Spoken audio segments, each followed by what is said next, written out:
जय हिंद। आज के इस वीडियो में हम इनकम टैक्स सेस और सरचार्ज के बारे में जानेंगे। इनकम टैक्स 1 साल पे लगाया जाता है। 1 साल में आपका जितना प्रॉफिट हुआ है उस प्रॉफिट पे इनकम टैक्स लगाया जाता है। 2022-23 के अनुसार अगर आपका इनकम 2.5 लाख से नीचे है तो आप पे इनकम टैक्स नहीं लगेगा। 2.5 लाख तक इनकम टैक्स जीरो रखा गया है। 2.5 लाख से लेकर के 5 लाख तक आपका प्रॉफिट हुआ है 1 साल में तो आप पे इनकम टैक्स 5% लगाया जाएगा। ऐसे देख सकते हैं स्क्रीन पे। अगर आपका इनकम 5 लाख से 7.5 लाख तक का है तो आप पे 10% और 7.5 से 10 लाख है तो आप पे 15% और 10 लाख से 12.5 लाख है तो आप पे 20% और 12.5 से 15 लाख तक है तो आप पे 25% और 15 लाख से ऊपर जाइएगा तो आप पे 30% लगाया जाएगा। आप 15 लाख से ऊपर जितना भी कमा लीजिए उस पर आपको 30% इनकम टैक्स देना होता है। अगर आपका इनकम 1 साल में 3.5 लाख हुआ है तो 3.5 लाख हुआ है तो आप किस स्लैब में आएंगे? 5% वाले में। तो 3.5 लाख का 5% इनकम टैक्स नहीं देना होगा आपको। उसमें से 2.5 लाख माइनस कर लेना होगा तो बचा 1 लाख।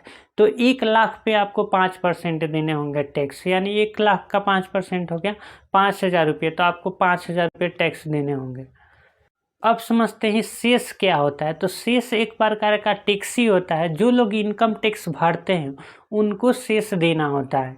जैसे सेस सरकार किसी खास चीज़ों पे मांग लेती है, जैसे गंगा की सफाई कराना है तो इस पे सेस ले सकती है। महिला को शिक्षा देना चाहिए, महिला यूनिवर्सिटी खोलना है तो इस पे ले सकती है।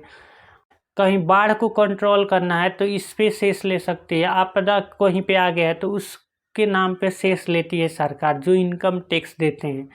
जैसे हमने 1 करोड़ इनकम टैक्स दिया है तो शेष वाले आएंगे तो शेष वाले 1 करोड़ का 4% निकालेंगे तो 1 करोड़ का 4% 4 लाख हुआ। तो फिर हमें 4 लाख रुपया और देना होगा। 1 करोड़ तो इनकम टैक्स दे दी और 4 लाख फिर शेष वाले को देना होगा। सरचार्ज फिर टैक्स ऑन टैक्स होता है। 2022-23 के अनुसार जो लोग 50 लाख से ज़्यादा इनकम टैक्स देते हैं उन पे सरचार्ज लगाया जाता है और सरचार्ज 10% रखा गया, 10% लगाया जाता है। जैसे हमने 1 करोड़ टैक्स दिया है तो हम पे सरचार्ज लगाया जाएगा तो 1 करोड़ का 10% हुआ 10 लाख, तो 10 लाख और हमें सरचार्ज देना पड़ेगा।